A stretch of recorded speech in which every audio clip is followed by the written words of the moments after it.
교회 오가는 발걸음 또 미끄러움 조심하시기를 바랍니다. 저도 어제 열심히 눈을 치고 났더니 목이 많이 잠겼어요. 오늘도 벌써 피곤하실 준비를 하고 계신 분들이 있는데 그럴 줄 알고 오전 예배만 드립니다. 정신을 바짝 차리시고 말씀 가운데 우리 함께 참여하시기를 부탁합니다. 오늘 본문은 요한이 기록하고 있는 예수님의 두 번째 기적으로 알려진 사건입니다. 왕의 신하의 아들이 사경을 헤매고 있을 때 그를 고치신 일이죠. 요한복음 4장을 보면 오늘 본문에 앞서서 사마리아 여인에 관한 이야기가 나옵니다. 사마리아 여인은 어떤 여인입니까? 우리가 잘 알듯이 사람들에게 천대받고 멸시받던 여인이었습니다. 그 여인이 주님을 만나서 인생이 완전히 변화되었었죠. 그런데 뒤이어서 왕의 신하에 대한 이야기가 나옵니다.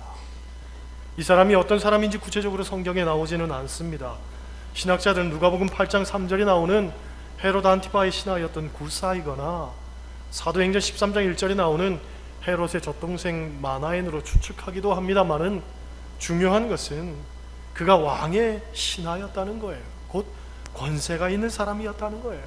아마 물질도 있었을 겁니다. 소위 사람들이 부러워할 만한 모든 것을 다 갖고 있던 사람이었다는 거지요. 그런데 그런 그도 해결할 수 없는 문제가 있었습니다. 아들이 병에 걸려 죽어가고 있었습니다.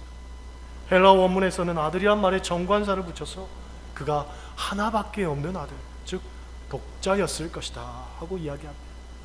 여러분 생각해 보세요. 하나밖에 없는 아들이 죽어가고 있다는 것 정말 상상하기도 싫은 일이겠죠. 그런데 이게 인생입니다. 누구에게나 고난이 있고 또 사연이 있습니다. 사마리아 여인만 문제를 가지고 있는 게 아니에요. 왕의 신하도 해결할 수 없는 문제를 가지고 있었습니다. 사마리아 여인만 죽을 만큼 힘든 게 아니었습니다. 왕의 신하도 정말 죽을 만큼 힘든 고난이 있었던 거예요. 삶이란 그런 거죠. 다들 힘들고 어려운 문제가 있습니다. 내 힘으로는 어쩔 수 없는 그런 문제를 저도 가지고 있고 여러분도 가지고 있고 우리 모두는 다들 경험하며 사는 겁니다. 그래서 요한복음 4장은 사마리아 여인의 이야기를 다룬 이후에 곧바로 왕의 신하의 문제를 이야기하고 있는지도 모르겠습니다. 46절 말씀 한번 보세요. 46절 같이 읽습니다. 예수께서 다시 갈릴리 가나에 이르시니 전에 물로 포도주를 만드신 곳이라. 왕의 신하가 있어 그의 아들이 가버나움에서 병들었더니. 본문의 배경은 갈릴리 가나입니다. 그런데 왕의 신하의 아들은 가버나움에 있었다고 하죠. 이 가나에서 가버나움까지 거리는 약 34km 떨어져 있다고 합니다. 결코 가까운 거리가 아니죠. 그런데 이 먼 거리를 왕의 신하가 예수님을 만나러 왔다는 것 자체가 그가 얼마나 다급한 처지에 있었는가를 보여준다고 할 수 있습니다. 우리가 여기서 먼저 깨닫게 되는 것은 왕의 신하가 고난 때문에 주님 앞에 나오게 됐다는 거예요.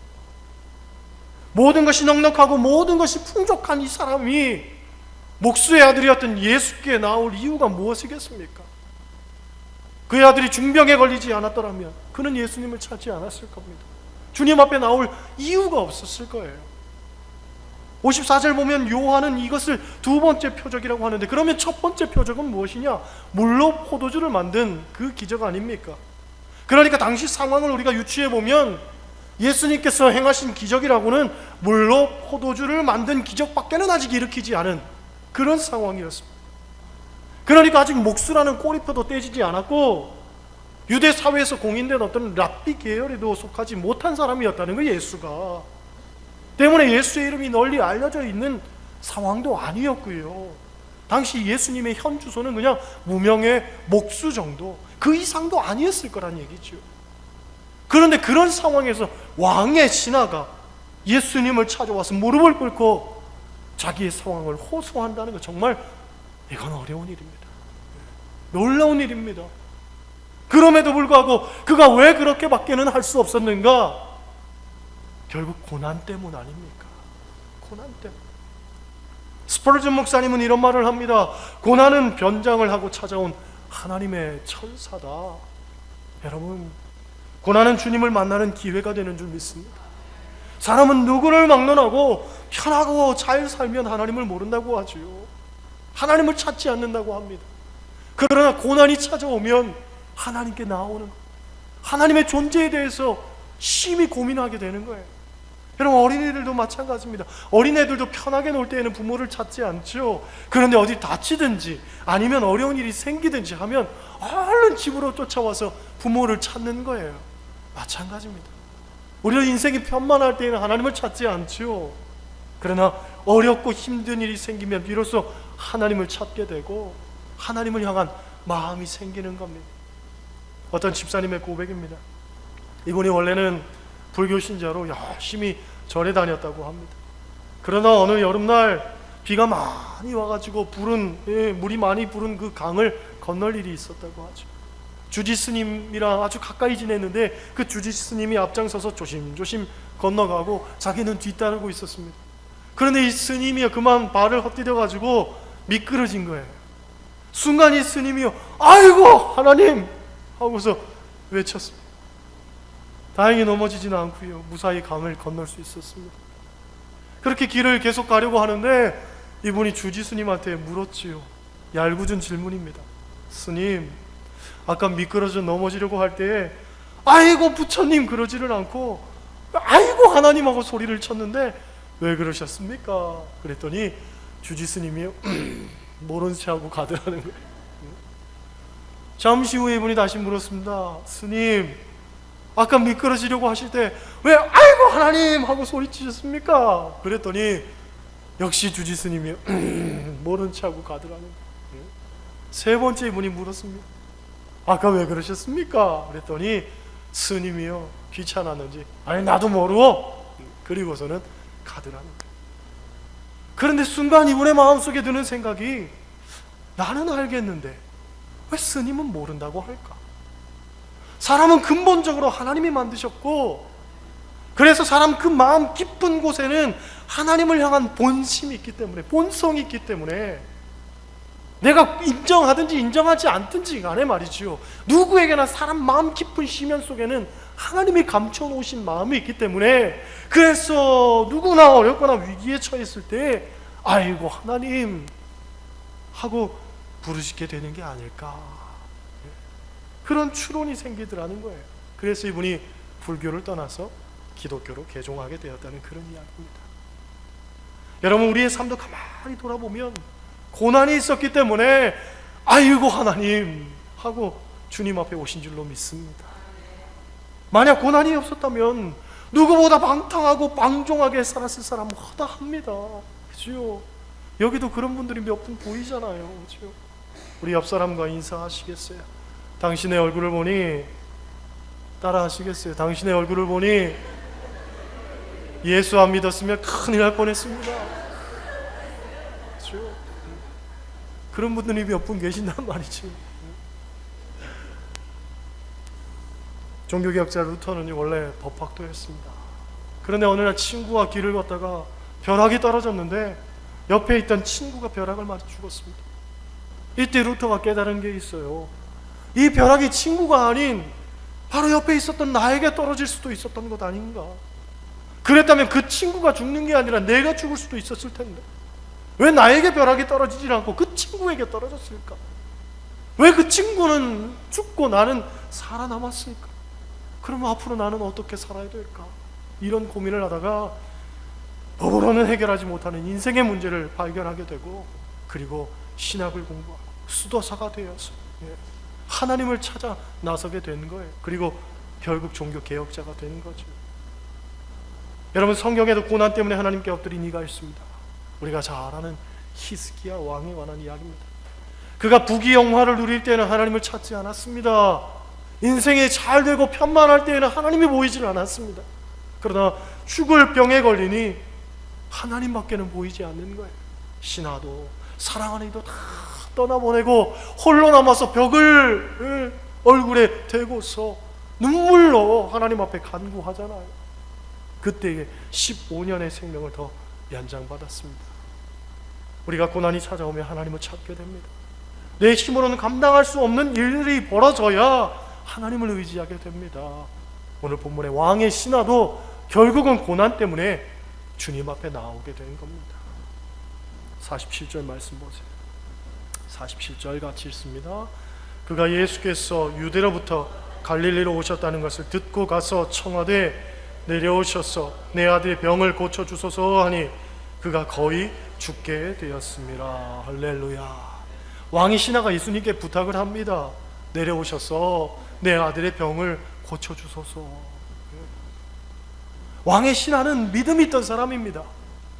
예수님께서 오셔서 자기 아들에게 안수하시고 기도해 주시면 분명히 아들이 나을 것이라는 믿음이 있었습니다. 그런데 오늘 본문이 이야기하는 것은 뭐냐면 그의 믿음이 딱 거기까지였다는 거예요. 예수님께서 가지 않고도 고치실 수 있는 분으로 믿기에는 이 사람의 믿음이 아직은 조금 부족했다. 여러분, 예수님은 거리를 초월하시는 분입니다. 예수님은 공간을 초월하시는 분입니다. 아니, 예수님은 생사를 초월하시는 분입니다. 죽은 자도 살리실 수 있는 분입니다. 하지만 왕의 신하는 아직 그 믿음의 수준에는 이르지 못했던 거예요. 때문에 예수님께서는 48절과 같이 말씀하시지요. 48절 같이 읽습니다. 예수께서 이르시되 너희는 표적과 기사를 보지 못하면 도무지 믿지 아니하리라. 이 말씀을 더 쉽게 요약하면 너희는 보지 못하면 믿지 못하는구나, 그렇게 말씀하시는 거예요. 믿음이 있다고는 하지만 보고 믿는 믿음이라는 거예요. 여러분, 믿음은요, 이 단계를 뛰어넘어야 되는 겁니다. 보지 않고도 믿는 믿음이 더 귀한 믿음인 줄 믿습니다. 요한복음 20장 말씀 보면 부활하신 예수님께서 제자들을 만나 주십니다. 이 제자들이 예수님을 만났는데 그때 도마는 그 자리에 없었습니다. 그래서 제자들이 도마에게 이야기를 하죠. 우리가 부활하신 예수님을 만났다. 그랬더니 도마가 아니야, 헛것을 봤겠지. 내가 그의 손에 못자국을 보고 내 손가락을 그 못자국에 넣으며 내 손을 그 옆구리에 넣어보지 않고는 내가 믿지 아니하겠노라 하고 말합니다. 때문에 부활하신 예수님이 도마를 만났을 때 어떤 말씀을 하시냐면 너는 나를 본고로 믿느냐, 보지 못하고 믿는 자들은 복되도다. 할렐루야. 그 말씀을 하죠. 참 믿음이란 보는 세계를 뛰어넘어야 된다는 거죠. 보는 것은 누구나 할 수 있습니다. 보고 믿는 것은 누구나 할 수 있어요. 하지만 진정한 믿음은 보지 않고 믿는 거예요. 그런데 여러분, 사실 본다는 것이 사람을 얼마나 어리석게 하는지 모릅니다. 사람의 눈은 볼 수 있는 것이 생각보다 많지 않다고 합니다. 사람은 태양에서부터 나오는 가시광선의 범주 안에서만 볼 수 있습니다. 그래서 적외선이라든가 자외선 같은 거 볼 수 없습니다. 지금도 공중은 무수히 떠다니고 있는 어떤 전파나 파장 같은 것도 볼 수 없습니다. 바람도 볼 수 없습니다. 사람의 생각이나 마음도 볼 수 없습니다. 과거와 미래도 볼 수 없습니다. 또 영적 세계도 볼 수 없습니다. 볼 수 없는 것들이 너무나 많습니다. 그런데도 우리는 보는 것에 의존하고 살려고 하죠. 믿음의 세계도 보이는 세계가 아닙니다. 그런데도 우리는 보고 믿으려고 하잖아요. 얼마나 어리석습니까? 보고 믿는 게 아닙니다. 보이지 않는 것을 믿는 것이 진짜 믿음입니다. 우리 주변에도 신앙생활 한다고 하면서도 딱 그 수준까지, 그렇죠? 보이는 그 수준까지만 하는 분들 얼마나 많은지 모릅니다. 딱 내 기준, 딱 내 생각, 딱 내 경험, 가시적인 어떤 축복, 믿음의 세계, 거기까지예요. 거기까지. 하나님이 하실 일을 스스로 제한시켜 버리잖아요. 걱정은 많은데 기도하지 않습니다. 방법은 찾아다니는데 하나님 앞에 엎드려지지는 않습니다. 사람들 앞에 하소연은 잘하는데 기도에는 참석도 안 합니다. 계산기는 열심히 두드려 보는데 하나님께 맡기는 건 절대로 안 합니다. 이게 우리의 신앙생활이란 말이죠. 아니죠. 믿음의 세계는요, 내가 바라지 못하였던 것들을 하나님께서 바랄 수 있게, 아니 실상으로 채워주시는 역사가 나타나는 것, 이게 믿음의 세계고, 보이지 않는 것들의 무수한 증거들이 내 삶 가운데 쏟아지는 것이 믿음의 세계고, 내 경험, 내 판단, 내 기준과 가지고는 안 된다고 생각하지만 그러나 하나님께 맡겼더니 되는 역사가 나타나는 것이고, 사방이 꽉 막혔다고 생각을 했지만 뻥 뚫어주시는 길이 열리는 게 믿음의 세계고, 할렐루야. 똑똑하고 지혜 있고 지식 있고 권세 있고 물질 있는 사람을 통해서 하나님의 일을 행해 나가는 것이 아니라 때로는 부족하고 미련하고 못나고 보잘것없는 그 사람을 통해서 지혜 있는 자를 부끄럽게 하시는 게 이게 하나님 방법 아닙니까? 그게 진짜 신앙생활이란 말이죠. 교회는 잘난 사람들만 있어야 되는 것이 아닙니다. 못난 사람들도 있어야 되는 거예요. 아니, 못난 사람이 더 귀한지도 모르겠습니다. 약한 자를 통해서 지혜 있는 자를, 강한 자를 부끄럽게 하시니까. 그렇잖아요. 제가 아는 목사님이 이런 하소연을 합니다. 교회 안에 찬양대 가운데 권사님 한 분 계신데 이 권사님이요, 음치라는 거예요. 음치. 노래를 너무 못하신다는 거예요.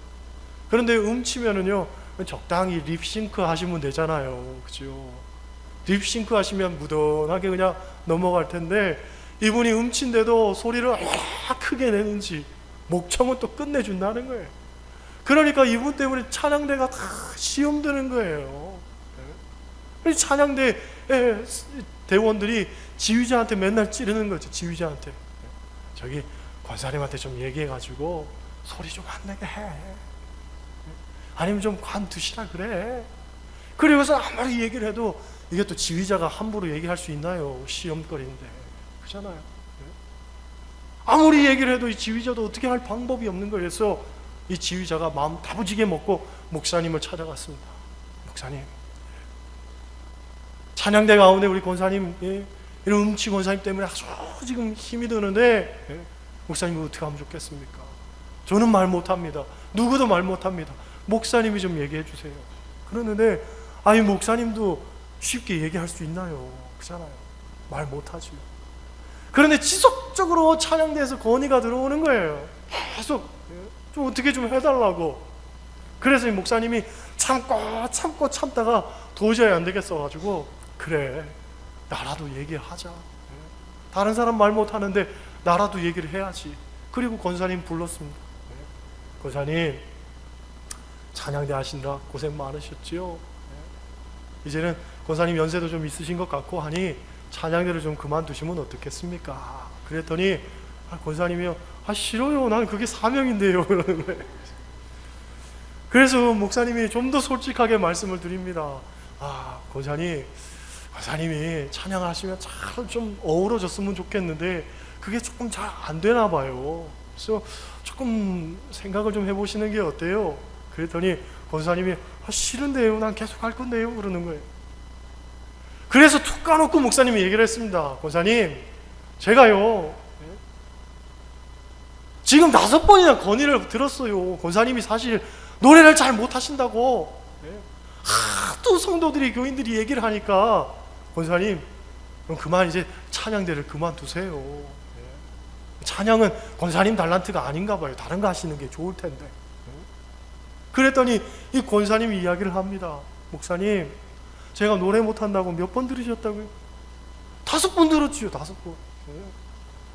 저는요, 목사님 설교 못한다고 10번도 더 들었어요.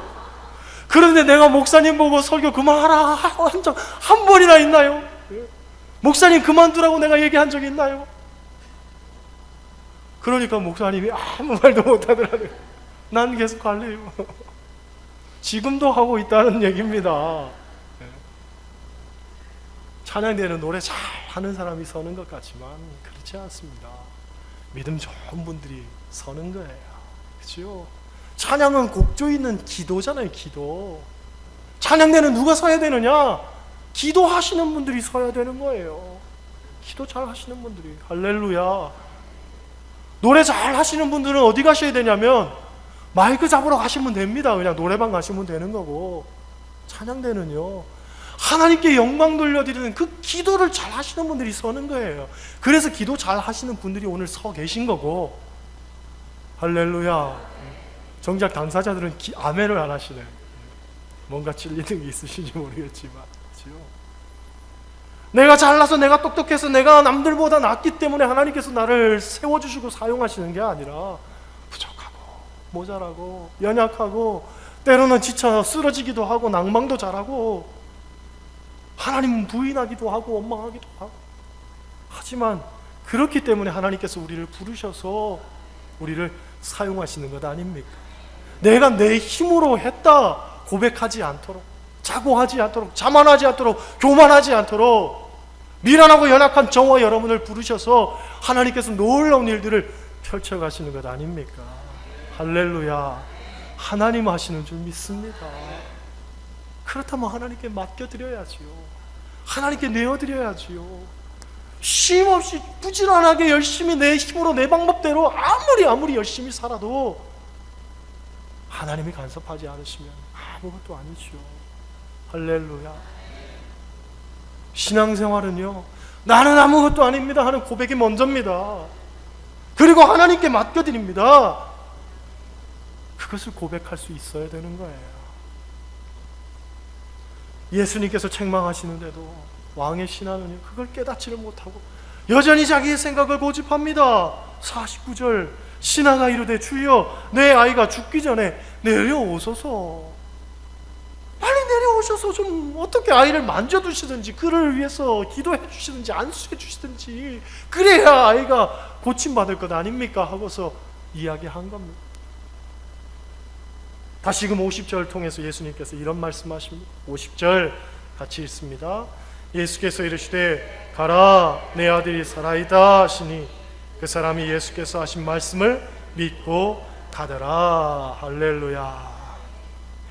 예수님께서 내 아들이 살아있다 했더니 놀라운 건요, 그렇게도 내려오소서 주님 같이 갑시다 하고 졸라대던 이 왕의 신하가 더 이상 조르지를 않고 오히려 성경은 뭐라고 이야기하냐면 말씀을 믿고 가더라. 할렐루야. 우리는 여기서 중요한 두 가지의 교훈을 얻을 수 있습니다.